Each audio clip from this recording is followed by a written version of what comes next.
Votre âme n'est pas née sur Terre. Elle n'a pas été créée dans ce système solaire. Elle ne vient même pas de cette galaxie. Elena Blavatsky trouve dans les archives secrètes du Tibet une vérité si bouleversante qu'elle a hésité pendant des années avant de la révéler. L'origine de votre âme est bien plus ancienne et bien plus extraordinaire que tout ce que les religions vous ont raconté. Et ce que vous allez découvrir dans les prochaines minutes pourrait répondre à une question que vous portez depuis toujours. Pourquoi vous sentez-vous si différent? Pourquoi avez-vous toujours eu l'impression de ne pas appartenir à ce monde? Avez-vous déjà regardé les étoiles en ressentant une nostalgie inexplicable, comme si quelque part là-haut, il y avait un endroit que vous connaissiez, un lieu dont vous aviez été ce part il y a très longtemps? Cette sensation n'est pas une fantaisie, ce n'est pas votre imagination qui vous joue des tours, c'est la mémoire de votre âme qui remonte à la surface. Une mémoire que les maîtres du Tibet ont consignée dans des manuscrits vieux de millions d'années. Dans les prochaines minutes, vous allez comprendre d'où vient réellement votre âme, quel voyage elle a fait pour arriver jusqu'ici, et pourquoi vous êtes né exactement à cette époque. Elena Blavatsky a passé 7 ans dans les régions les plus reculées du Tibet et de l'Inde. Elle a été initiée dans des monastères où aucun occidental n'avait jamais mis les pieds. C'est laquelle a eu accès aux registres akashiques, cette bibliothèque cosmique où est inscrit tout ce qui se passe, tout ce qui se passe et tout ce qui se passera dans l'univers. Ces registres ne sont pas des livres physiques, ce sont des empreintes énergétiques gravées dans la substance même de l'espace. Et pour y accéder, il faut un entraînement que très peu d'humains ont reçu. Les maîtres ont guidé Blavatsky dans la lecture de ses archives. Ils lui ont montré l'histoire complète de l'âme humaine, depuis sa création jusqu'à son incarnation sur Terre. Ce qu'elle a vu la transformer pour toujours. Elle a compris que l'âme n'est pas une création locale, un produit de cette planète ou même de ce système solaire. L'âme est une étincelle de la conscience cosmique originelle, une fraction de ce que les anciens textes appellent le logos, la parole divine, l'intelligence qui a créé l'univers lui-même. Dans la doctrine secrète, Blavatsky révèle que votre âme commence son existence bien avant la formation de la Terre. Elle existait avant le Soleil, elle existait avant cette galaxie. Au commencement, il n'y avait que l'un, la conscience absolue, infinie, sans forme. De cette unité primordiale sont nées des milliards d'étincelles, chacune portant en elle le potentiel de devenir un dieu. Vous êtes l'une de ces étincelles. Votre âme est littéralement un fragment de la divinité originelle. Les maîtres ont expliqué à Blavatsky que ces étincelles divines ont été envoyées à travers l'univers pour une raison précise. Elles devaient expérimenter toutes les formes possibles de conscience, tous les niveaux de réalité, toutes les dimensions de l'existence. Chaque incarnation dans un système solaire, sur une planète, dans une forme de vie, est une étape de ce voyage cosmique. Et la Terre n'est qu'une escale parmi des milliers. Votre âme a peut-être vécu sur des planètes dont les noms ne signifient rien pour l'esprit humain. Elle a peut-être habité des corps de lumière pure sur des soleils lointains. Elle a peut-être existe comme conscience collective dans des nébuleuses jantes. Chaque expérience ajoute une couche à sa sagesse, une nuance à sa compréhension de l'existence. Et maintenant, elle est ici, sur Terre, dans votre corps, pour une raison bien précise. Blavatsky a découvert dans les archives que la Terre occupe une place très particulière dans le schéma cosmique. Cette planète est ce que les maîtres appellent une école de dualité. C'est l'un des rares endroits dans l'univers où les forces de lumière et d'obscurité sont en équilibre parfait. C'est l'un des rares endroits où l'âme peut expérimenter le libre arbitre total, la capacité de choisir entre le bien et le mal, sans aucune interférence extérieure. Les âmes qui s'incarnent sur Terre ne sont pas des âmes ordinaires. Ce sont des âmes courageuses qui ont choisi volontairement de plonger dans la densité matérielle pour accélérer leur évolution. Beaucoup d'âmes dans l'univers préfèrent des environnements plus faciles, des planètes où la souffrance est moins intense, où les choix sont plus clairs, mais ces âmes évoluent lentement. Les âmes qui choisissent la Terre évoluent rapidement, parce que chaque jour ici est un test, chaque relation est une leçon, chaque épreuve est une opportunité de croissance. Elena a également appris que les âmes ne viennent pas toutes du même endroit. Il y a différentes origines, différentes lignées cosmiques. Certaines âmes viennent de ce que les maîtres appellent les systèmes anciens, des civilisations stellaires qui ont atteint l'illumination, il y a des milliards d'années et qui envoient maintenant leurs membres les plus évolus pour aider les mondes en développement. Ces âmes portent en elles une sagesse ancienne, une mémoire de ce que l'humanité peut devenir. D'autres âmes viennent des royaumes angéliques, des dimensions de pure lumière, où elles servaient comme messagers entre le divin et le manifeste. Ces âmes ont choisi de prendre forme humaine pour apporter directement leur lumière dans la densité terrestre. Elles se sentent souvent étrangères ici, mal à l'aise dans un corps physique, nostalgiques d'un état de pureté qu'elles ont temporairement quitté. Il y a aussi des âmes qui font leur premier voyage hors de la source originelle. Ces jeunes âmes expérimentent pour la première fois la séparation, l'individualité, la forme. Pour elles, chaque expérience est nouvelle, chaque émotion est intense, chaque découverte est bouleversante. Elles apprennent les bases de l'existence incarnée que les âmes plus anciennes ont maîtrisées il y a longtemps. Blavatsky a révélé que les âmes rares, celles qui se sentent différentes depuis toujours, appartiennent généralement aux lignées les plus anciennes. Elles portent en elles des millions d'années d'expérience cosmique. Elles ont vu des empires stellaires naître et mourir. Elles ont assisté à l'évolution de civilisations entières, et maintenant elles sont sur Terre pour une mission spécifique. Les maîtres ont montré à Helena que notre époque n'est pas ordinaire. Nous vivons la fin d'un grand cycle cosmique. La Terre traverse une zone de l'espace où les énergies sont particulièrement intenses, où les voiles entre les dimensions s'amincissent, où les possibilités d'évolution sont multipliées. C'est pour cela que tant d'âmes anciennes se sont incarnées en ce moment. Elles sont venues pour aider l'humanité à traverser cette transition. Si vous ressentez un appel intérieur à servir, à aider, à transformer le monde, ce n'est pas un hasard. C'est la mémoire de votre mission qui se réveille. Votre âme savait avant de naître que cette époque serait cruciale.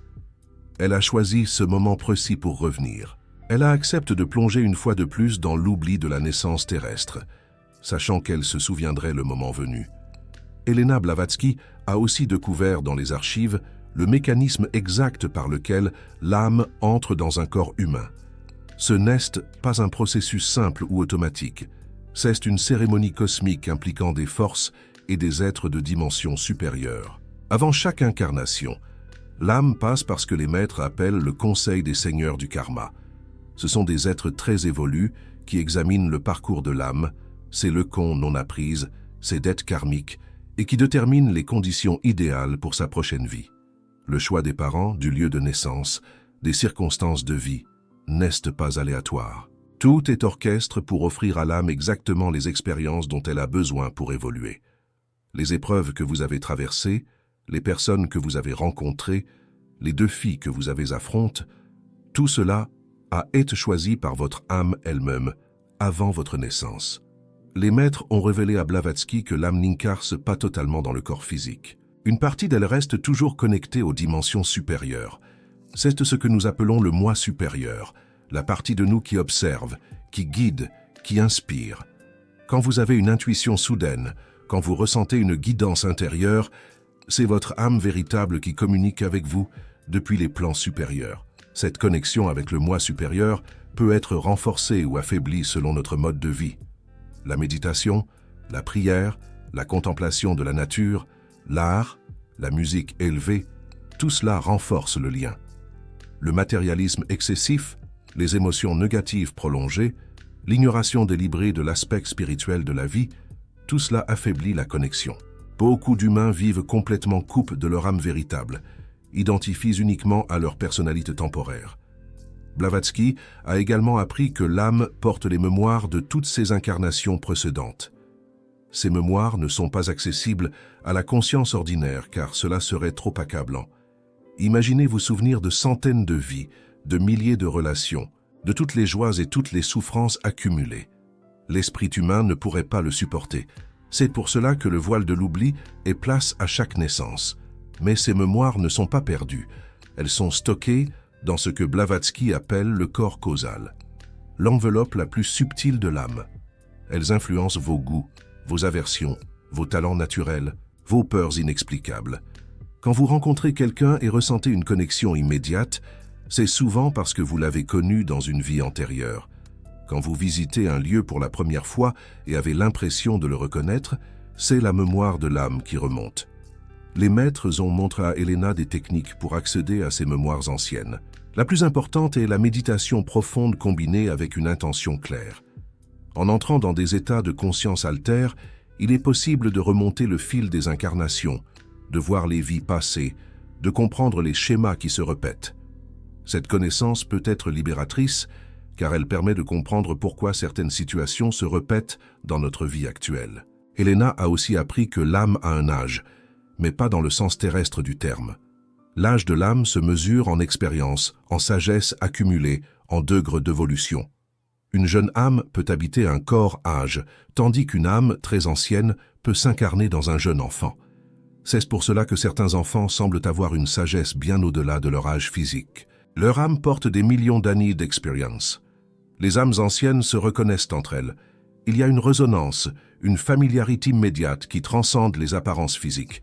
Vous avez peut-être vécu cela, cette sensation de reconnaître quelqu'un que vous n'avez jamais rencontré dans cette vie. Cette reconnaissance vient de l'âme, pas du mental.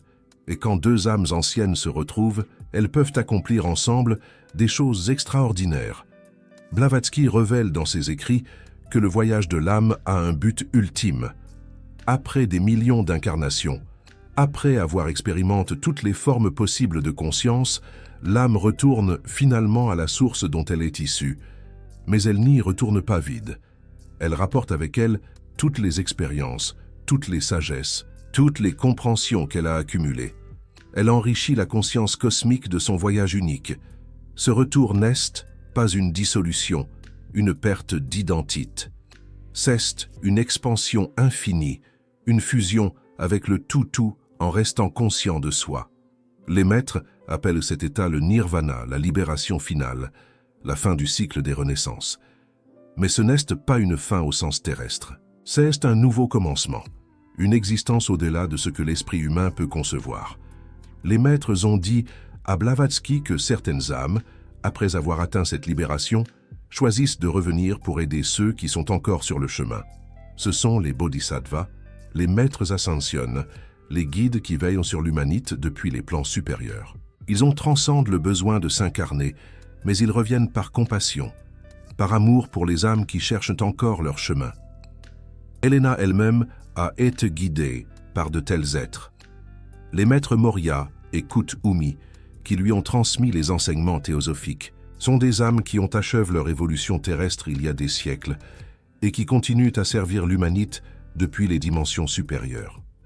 Ils ont choisi Elena comme messager parce que son âme était suffisamment évoluée pour recevoir et transmettre ses vérités. Si vous êtes arrivé jusqu'ici dans cette vidéo, ce n'est pas un accident. Votre âme a reconnu quelque chose dans ces paroles. Elle se souvient de vérités qu'elle connaissait avant de naître, des vérités que le monde matériel lui a fait oublier. Cette vidéo est comme une lettre de chez vous, un rappel de qui vous êtes vraiment au-delà du masque de la personnalité humaine. Les archives que Blavatsky a consultées contiennent aussi des informations sur l'avenir de l'humanité. Les maîtres lui ont montré que nous approchons d'un moment crucial où de nombreuses âmes vont se souvenir simultanément de leur vraie nature. C'est ce qu'il appelle le grand réveil, une vague de conscience qui va balayer la planète et transformer à jamais la civilisation humaine.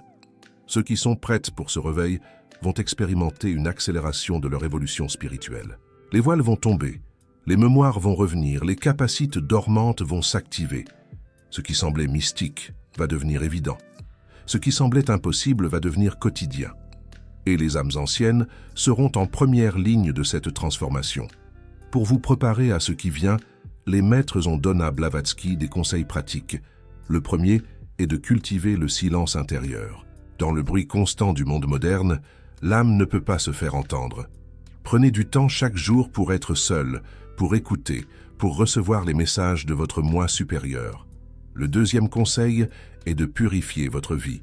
Éliminez ce qui alourdit votre vibration, les relations toxiques, les habitudes nocives, les pensées négatives répétitives. Chaque élément de basse vibration que vous éliminez libère de l'énergie pour votre évolution spirituelle. Le troisième conseil est de chercher la connaissance. Pas la connaissance intellectuelle du monde matériel, mais la connaissance de vous-même, de votre âme, de votre place dans le cosmos. Les réponses que vous cherchez ne sont pas à l'extérieur. Elles sont en vous, attendant d'être découvertes. Le quatrième conseil est de servir. Les âmes anciennes ne sont pas venues sur Terre pour leur propre bénéfice. Elles sont venues pour aider. Trouvez votre manière unique de servir, que ce soit à travers votre travail, vos relations, votre créativité, votre simple présence lumineuse dans un monde qui a besoin de lumière. Si vous sentez votre âme résonner avec ces paroles, YouTube vous offre une manière de rejoindre la chaîne Dori des consciences en éveil. Le Super Thanks, ce cœur d'or sous cette vidéo, n'est pas un simple bouton. C'est ce que Elena appelait la reconnaissance entre âmes anciennes. Un geste qui dit « Je te vois, je sais d'où tu viens, je sais pourquoi tu es ici ». Quand une âme rare utilise ce geste, elle renforce le réseau de lumière qui nous unit tous à travers le temps et l'espace. Ce n'est pas le montant qui importe, c'est l'intention, c'est la connexion âme à âme qui transcende les dimensions. Les maîtres ont dit à Blavatsky que les temps que nous vivons sont uniques dans l'histoire cosmique. Des âmes de partout dans l'univers se sont incarnées sur Terre pour participer à ce moment. Vous êtes l'une d'elles. Votre présence ici, maintenant, n'est pas une coïncidence.